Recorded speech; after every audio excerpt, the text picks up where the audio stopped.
Chef Khalid in the house! Today's video is part of the 5-day challenge of getting to know Chef Khalid, set by my wife. So today's question 4, if you've missed question 1, question 2, question 3, just go down below and catch up, because today's question 4. Question 4, let's get straight to it, is name a pivotal time in your career. That's a very good question. That's a very good question. And let's get straight to it. It's got to be my time at Gordon Ramsay Holdings. Let's talk about the hierarchy of the restaurant. From a food safety perspective, if you've got long hair, you should be wearing a hat. I used to always cut my hair till like literally a skin level. Now the chances of someone plucking a hair and it going anywhere is very small. It's almost impossible. However, at Gordon Ramsay Restaurant at Claridge's hotel where I worked, if you're not a sous chef or a head chef, you had to wear a hat. Now I was thinking, well, hold on a minute. The sous chef's beard was pretty epic. He didn't wear a beard, Nat. Oh, sorry, it's because you're a sous chef. That doesn't fit with me. It's all about food safety. The hierarchy. Yaoui! So now here's a very good example, just so you guys we're on the same page here, okay?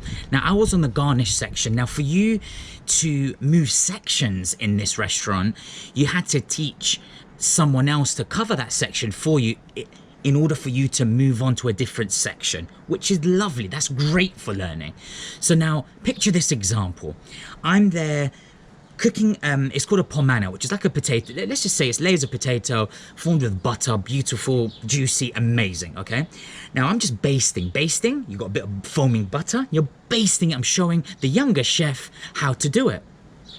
I asked the chef on the meat section, he asked for how long. I said I need an extra 2 minutes because I'm teaching this fellow chef how to finish this table.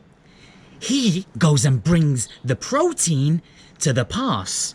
So then this sous chef, the bearded one, she says, Khalid, where the f***'s the garnish?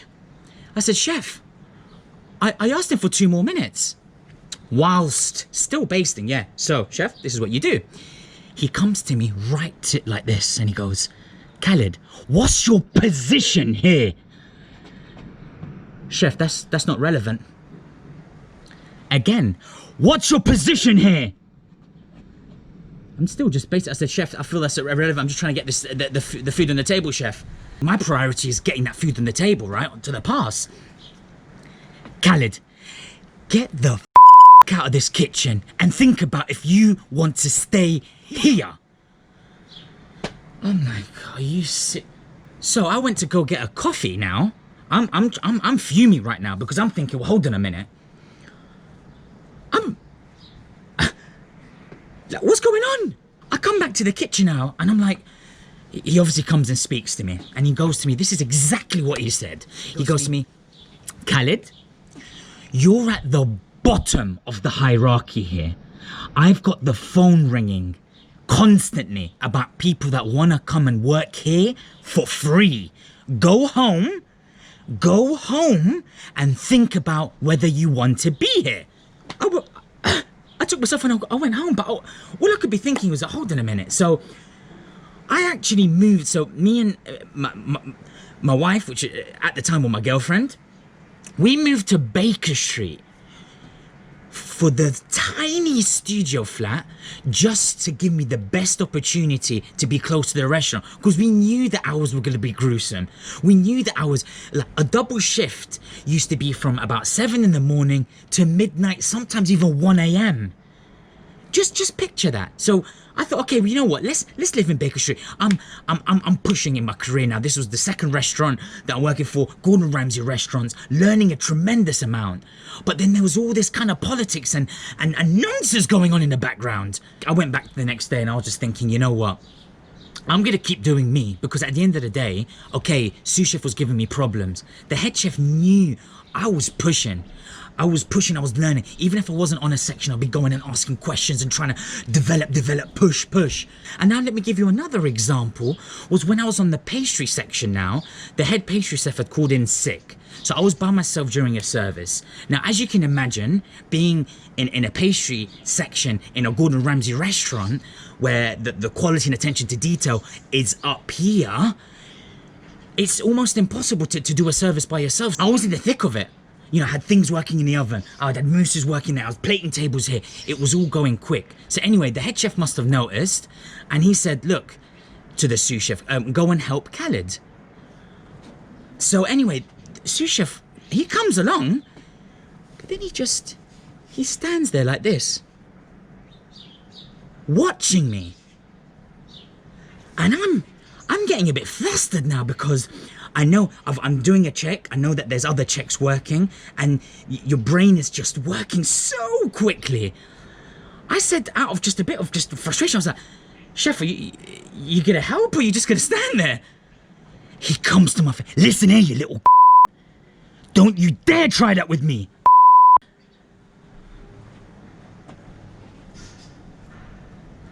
I mean, head chef saw this behavior. He called the sous chef. Come over here. He had a word with him. I'm assuming a stern word, and that behavior never happened again.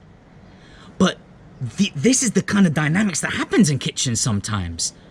And you need to be aware of it. If you're an upcoming chef or you're someone that wants to get into chefing, you need to know the realities of the situation. It's long, grueling hours. It's not you driving around in Ferraris. It's long, grueling hours. Your work-life balance, that goes out the window. And I haven't even mentioned chef's arse. Yeah, you heard it right. I used to kick chef's arse. For those of you that don't know what that is, that's chafing around your thighs. Okay, maybe the weight had a part into it as well, but 60, 70 hours a week doesn't help. It doesn't help at all. So just make sure you got some baby powder when you get home. You shower in baby powder as well.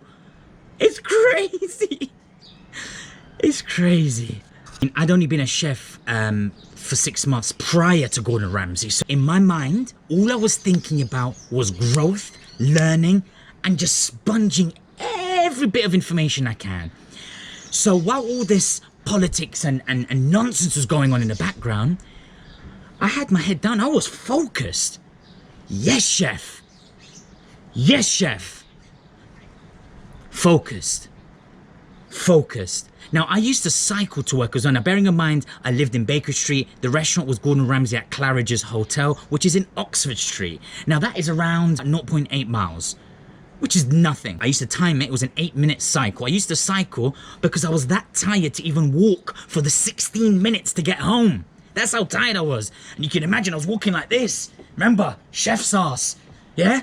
So that's how I cycled it. I had a Brompton bike, so it's one of those ones that you kind of fold up because the tiny studio flat we had in Baker Street, which we paid a ridiculous amount for, 1,060 or something like that. Bearing in mind, again, 10 years ago, and you can imagine what the salaries were 10 years ago. Again, when you're a growing chef and you're at that kind of commie starter level chef, the salaries aren't great either. But remember, you're not doing it for the salary. You're not doing it for those long, grueling hours. The waivers you have to sign, the 48-hour regulation, it doesn't abide to me because at the end of the day, that's you need to work within those hours. But we don't work within those hours, so we need the amount of waivers I had to sign as well. It's real. It's real, and you need to know. You need to know it's real. It's not easy. It's not easy. But what keeps you going? The love for food. Love for food is paramount. To summarize, it's not easy. It's not glamorous. You have to make sacrifices. You have to be really passionate about food and really want to just keep going. Keep going. People are on power trips. You got people in certain positions that are on power trips. And you have to sometimes bite your tongue and know when, what you can take and what you can't take. And that's a decision for you to make. Thank you again, guys, for watching today's video, episode 4, question 4. It's pleasure talking about my experience and sharing that with you guys. As you can see, there is no script. It's from the heart. It is from the heart, and it's raw, but I have to be real. I can't sugarcoat it. I can't sweep it under the carpet. I'm giving you real. Thanks again, guys. Don't forget, like this video, subscribe to my channel for more of this crazy adventure, crazy journey, because after one more episode, the real journey begins with the food videos, which are gonna be amazing. So have a lovely day and see you tomorrow for episode 5, question 5. 3, 2, 1, yaoui!